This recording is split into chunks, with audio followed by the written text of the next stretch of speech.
स्वागत।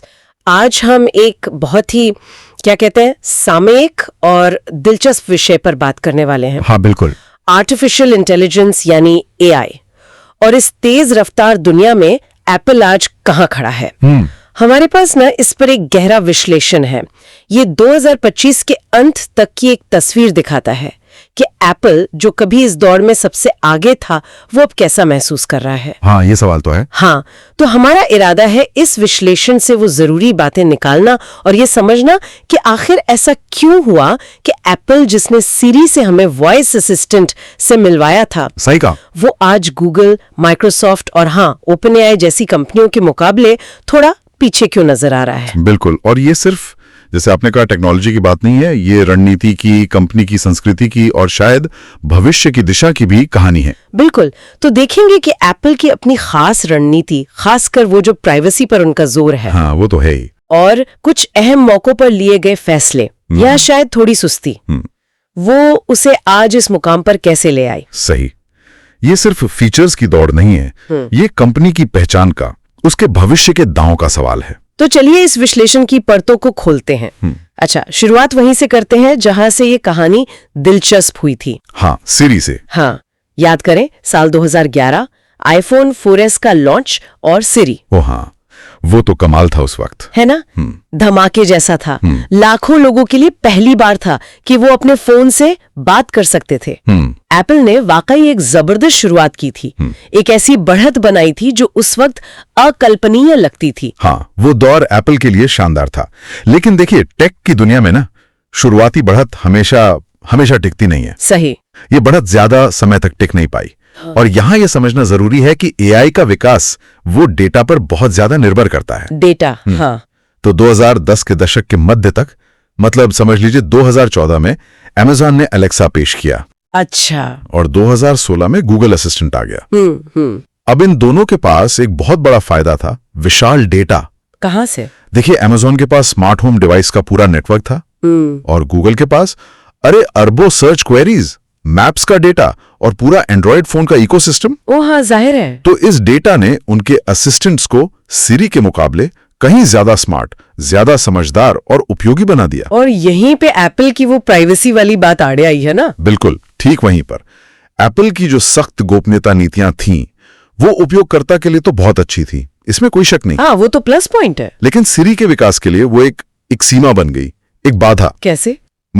मतलब AI model को बेहतर बनाने के लिए जिस तरह के असली डेटा की जरूरत होती है, जैसे लोग असल में कैसे बात करते हैं, क्या पूछते हैं, किस कॉन्टेक्स्ट में, एप्पल उस डेटा को उस पैमाने पर इकट्ठा करने से हिचकिचा रहा था जिस पैमाने पर गूगल या अमेज़न कर रहे थे। उनका जोर था कि यूजर का डेटा डिवाइस पर ही रहे। अच्छा। जो कि अच्छी बात है, पर एआई लर्निंग के लिए मुश्किल। और फिर कहानी में एक बड़ा मोड़ आया। नवंबर 2022 ओपन एआई ने चैट जीपीटी लॉन्च किया। हाँ, वो तो जैसे पूरी दुनिया हिल गई एआई की, है ना। सही कहा, वो एक निर्णायक मोड़ था। चैट जीपीटी ने दिखा दिया कि एआई असल में क्या कर सकता है, खासकर जनरेटिव एआई के क्षेत्र में। जनरेटिव एआई मतलब ऐसी एआई जो खुद नया कंटेंट बना सकती है, टेक्स्ट, इमेज, कोड, कुछ भी। अच्छा, सिर्फ जवाब देना नहीं, कुछ बनाना। बिल्कुल, ये कुछ नया रचने जैसा था। और विश्लेषण ये बताता है कि चैट जीपीटी के आने तक एप्पल के अंदर के अधिकारी ये मान चुके थे कि वो जनरेटिव एआई के मामले में अपने कॉम्पिटिटर्स से कम 2 साल पीछे हैं। 2 साल? ये तो काफी होता है टेक में। बहुत होता है। और ये बड़ी बात थी कि कंपनी इस हकीकत को पहचान रही थी। तो फिर इस कमी को दूर करने के लिए उन्होंने कुछ कदम तो उठाए होंगे। वो जॉन जैनन ड्रिए को लाए थे ना गूगल से। हाँ, 2018 में गूगल के एआई चीफ थे वो। ये निश्चित रूप से बड़ा और जरूरी कदम था। मकसद था एप्पल की एआई स्ट्रैटेजी को वापस पटरी पर लाना। लेकिन विश्लेषण ये इशारा करता है कि कंपनी का फोकस तब भी बड़े क्लाउड आधारित मॉडल बनाने पर उतना नहीं था। अच्छा। जितना डिवाइस पर चलने वाले छोटे स्पेसिफिक सुधारों कर था। जैसे तस्वीरों को बेहतर बनाना, कीबोर्ड पर टाइपिंग के सुझाव देना, या फेस आईडी, चेहरे की पहचान। हाँ, ये सब तो एप्पल करता है। बिल्कुल। और ये फीचर्स अपनी जगह उपयोगी थे और एप्पल के हार्डवेयर का अच्छे से इस्तेमाल भी करते थे। लेकिन ये उस तरह के बड़े भाषा मॉडल यानी एलएलएम्स, हाँ, लार्ज लैंग्वेज मॉडल्स, जो जनरेटिव एआई की रीढ़ हैं, जो चैट जीपीटी जैसी चीजों को मुमकिन बनाते हैं। ये मॉडल्स अरबों खरबों शब्दों और वाक्यों से सीखते हैं ताकि वो भाषा की बारीकियों को समझ सकें, इंसानों की तरह बात कर सकें। ओके, तो एप्पल का फोकस थोड़ा अलग था। चलिए इस पहलू पर थोड़ा और गौर करते हैं। ये जो टकराव है, हाँ, एक तरफ एप्पल की प्राइवेसी की नीति जो उसकी पहचान है, और दूसरी तरफ आधुनिक एआई की जरूरत जो है ज्यादा से ज्यादा डेटा। ये तो सीधा टकराव लगता है। क्या एप्पल की सबसे बड़ी ताकत ही उसकी कमजोरी बन गई इस एआई दौड़ में? हाँ, ये इस पूरी कहानी का सबसे दिलचस्प और शायद सबसे मुश्किल विरोधाभास है। देखिए, एप्पल अपनी शक्तिशाली ए सीरीज और एम सीरीज चिप्स में एक खास हिस्सा इस्तेमाल करता है, न्यूरल इंजन। हाँ, सुना है। इसकी मदद से वो बहुत सारे एआई वाले काम सीधे डिवाइस पर ही कर लेता है। इसे ऑन डिवाइस प्रोसेसिंग कहते हैं। ठीक है। ये प्राइवेसी और सिक्योरिटी के लिहाज से बेहतरीन है। आपका सेंसिटिव डेटा, तस्वीरें, मैसेज, हेल्थ डेटा आपके फोन या मैक से बाहर नहीं जाता। ये तो बहुत अच्छा है। बिल्कुल, ये चीज एप्पल के ब्रांड और यूजर के भरोसे के लिए बहुत अहम है। सुनने में तो ये परफेक्ट लगता है। हाँ, फिर प्रॉब्लम कहाँ है? प्रॉब्लम है स्केल में और सीखने की क्षमता में। जैसा हमने कहा, आधुनिक एआई, खासकर बड़े भाषा मॉडल, सीखने के लिए भारी मात्रा में विविध डेटा पर निर्भर करते हैं। वो जितना ज्यादा डेटा देखते हैं, पैटर्न पहचानते हैं, संदर्भ समझते हैं, उतने ही बेहतर होते जाते हैं। ओके। एप्पल का डिवाइस पर डेटा रखने का सिद्धांत उसे उस स्केल और विविधता वाले डेटा से वंचित करता है जिसकी जरूरत अत्याधुनिक एआई मॉडल को ट्रेन करने और लगातार सुधारने के लिए होती है। वो अपने ही बनाए इकोसिस्टम के डेटा तक सीमित रह जाते हैं। और दूसरी तरफ जो बाकी बड़े खिलाड़ी हैं, गूगल, माइक्रोसॉफ्ट, मेटा, उनका नजरिया क्या है?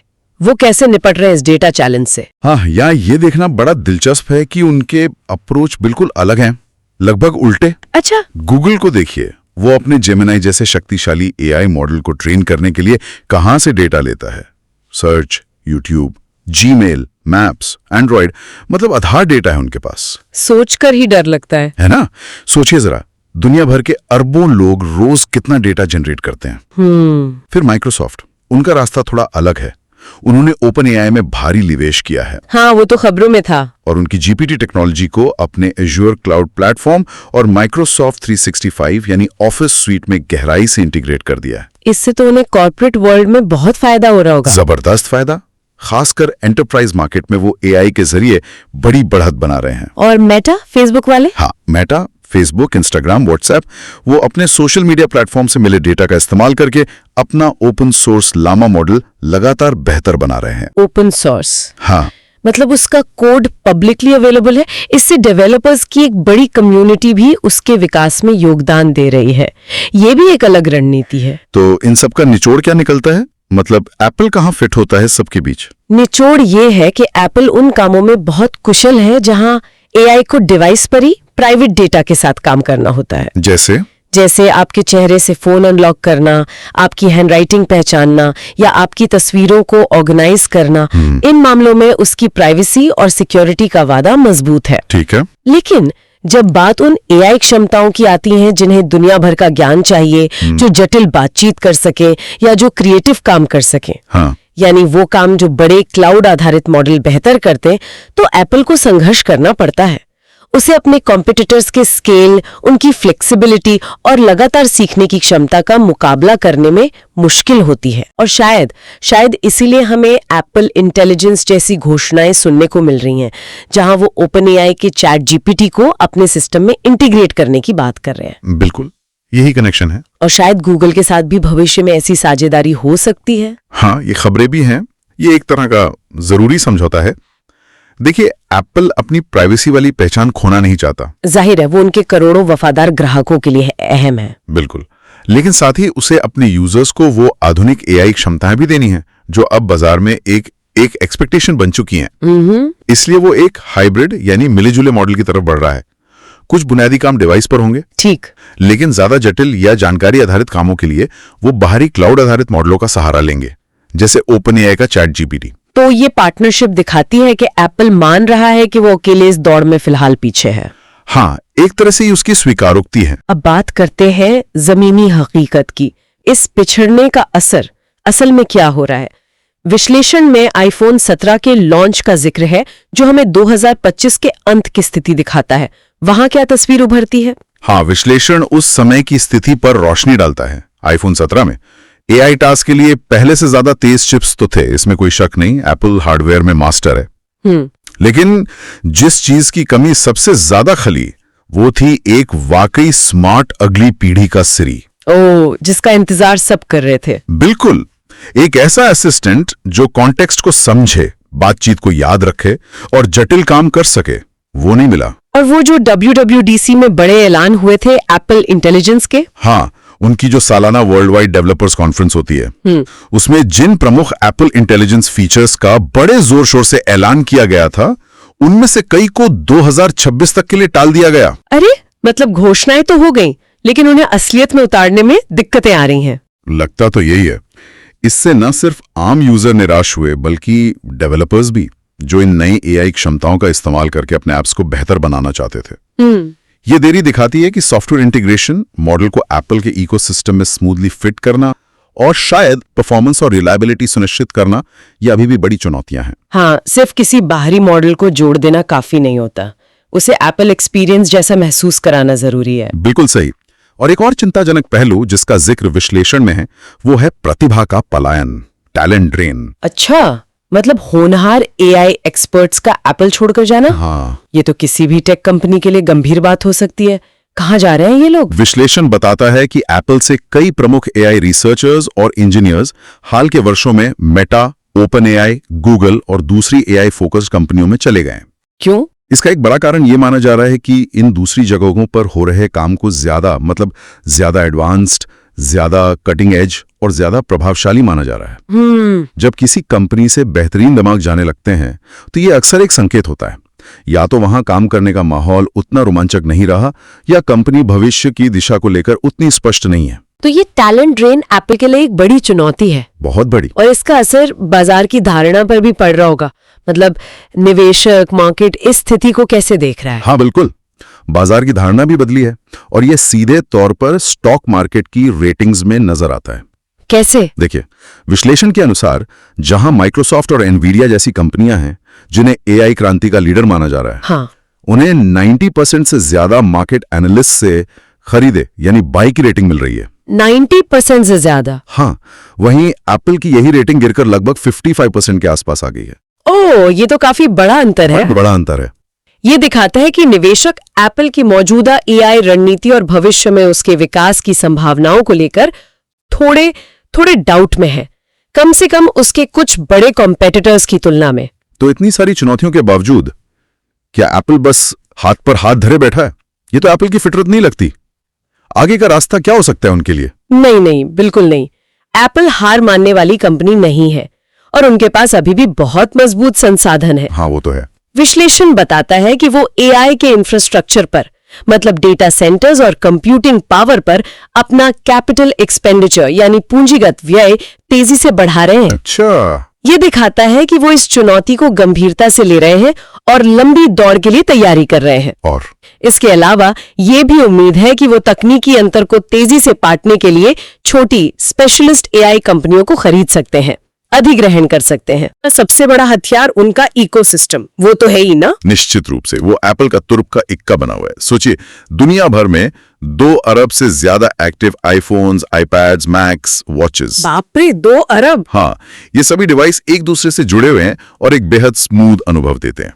ये एक ऐसा प्लेटफॉर्म है जिसका मुकाबला करना किसी के लिए भी बहुत मुश्किल है। तो यहाँ क्या संभावना बनती है? यहाँ एक बेहद दिलचस्प संभावना ये बनती है कि अगर एप्पल शक्तिशाली बाहरी AI मॉडल को अपने हार्डवेयर और सॉफ्टवेयर में सफलतापूर्वक और सुरक्षित रूप से एम्बेड कर पाता है और साथ ही अपनी हार्डवेयर की ताकत जैसे तेज चिप्स और न्यूरल इंजन और प्राइवेसी के वादे का लाभ उठा पाता है, तो वो एक ऐसा अनूठा यूजर एक्सपीरियंस बना सकता है जो शायद कोई और न दे पाए। कल्पना कीजिए, एक ऐसा AI जो आपकी निजी जानकारी को सुरक्षित रखते हुए आपके सभी एप्पल डिवाइस पर बिना किसी रुकावट के काम करे, आपकी जरूरतों को समझे, आपकी मदद करे। हाँ बिल्कुल, यही वो विजन है जिसकी ओर एप्पल शायद काम कर रहा है।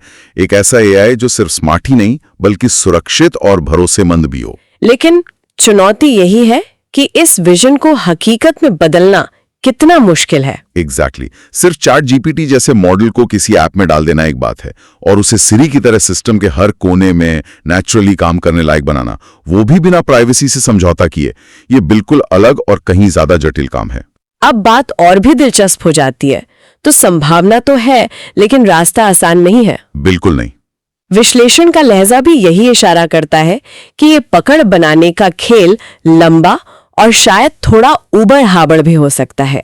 ये कोई रातों रात होने वाला चमत्कार नहीं होगा। सही कहा। विश्लेषण का निष्कर्ष यही है कि एप्पल को एक लंबी और कठिन लड़ाई लड़नी है। उन्हें न सिर्फ तकनीकी तौर पर अपने प्रतिद्वंदियों के बराबर आना है या उनसे आगे निकलना है, बल्कि शायद अपनी कंपनी की वर्क कल्चर में भी कुछ अहम बदलाव लाने होंगे। वर्क कल्चर में कैसे? देखिए, एप्पल पारंपरिक रूप से परफेक्शन पर, मतलब निखुड़ता पर बहुत ज्यादा जोर देता है। हाँ, ये तो उनकी पहचान है। बिल्कुल। और कोई भी प्रोडक्ट पूरी तरह तैयार होने से पहले बाजार में लाने से हिचकिचाता है। हाँ। लेकिन एआई की दुनिया वो बहुत तेजी से बदल रही है। सही बात है। यहाँ फेल फास्ट लर्न फास्टर वाला फंडा ज्यादा काम करता है। मतलब जल्दी प्रयोग करो, गलतियों से सीखो और आगे बढ़ो। लगातार इटरेशन और सुधार बहुत जरूरी है। तो क्या एप्पल को अपनी थोड़ी रिस्क से बचने वाली जो संस्कृति है उस पे दोबारा सोचना होगा? क्या उन्हें थोड़ा और एक्सपेरिमेंटल बनना होगा, भले शुरुआती नतीजे परफेक्ट ना हो? ये एक बड़ा सवाल है। क्या एप्पल अपनी उस संस्कृति को थोड़ा बदल सकता है जिसने उसे अतीत में इतनी सफलता दिलाई है, ताकि वो एआई की इस नई तेज रफ्तार दौड़ में ज्यादा प्रभावी ढंग से मुकाबला कर सके? ये देखने वाली बात होगी। तो आज हमने इस विश्लेषण के जरिए देखा कि कैसे एप्पल, जो एआई के शुरुआती दौर में सबसे आगे था, वो अपनी प्राइवेसी नीति पर मजबूती से टिके रहने और जेनरेटिव एआई की विस्फोटक लहर को पकड़ने में थोड़ी देर करने के कारण आज एक चुनौतीपूर्ण स्थिति में है। ये कहानी सिर्फ टेक्नोलॉजी की नहीं है, बल्कि सिद्धांतों की, रणनीति की और बदलते वक्त के साथ तालमेल बिठाने की है। बिल्कुल सही। और मुख्य बात यही निकल कर आती है कि एप्पल आज एक महत्वपूर्ण चौराहे पर खड़ा है। उन्हें अपनी मूल पहचान और मूल्यों, खासकर प्राइवेसी और एक एआई संचालित भविष्य की अनिवार्य मांगों के बीच एक नया नाजुक संतुलन खोजना होगा। एक संतुलन। हाँ, और जैसा हमने चर्चा की, इसके लिए शायद कंपनी की स्थापित कार्यशैली और जोखिम लेने की क्षमता में कुछ बुनियादी बदलावों की जरूरत पड़ सकती है। और इसी विश्लेषण के आधार पर हमारे श्रोताओं के लिए सोचने वाली बात यह है, क्या एप्पल वाकई अपनी उस पहचान को, यानी यूजर की प्राइवेसी को सबसे ऊपर रखने की अपनी प्रतिबद्धता को बनाए रखते हुए एआई की इस बेहद प्रतिस्पर्धी दौड़ में फिर से अपना दबदबा कायम कर सकता है? बड़ा सवाल है। या फिर क्या उन्हें भविष्य में अपनी मूल रणनीति में कुछ ऐसे बदलाव करने होंगे जो आज हमें अकल्पनीय लगते हैं? ये एक अरबों डॉलर का सवाल है, सही कहा, जिसका जवाब न सिर्फ एप्पल का बल्कि शायद पूरी टेक इंडस्ट्री का भविष्य तय करेगा। बिल्कुल। और आने वाले साल ये देखने के लिए बेहद दिलचस्प होंगे कि एप्पल इस चुनौती का सामना आखिर कैसे करता है। ऐसे ही इंटरैक्टिव और डिटेल्ड डिस्कशंस हिंदी में सुनने के लिए अभी सब्सक्राइब करें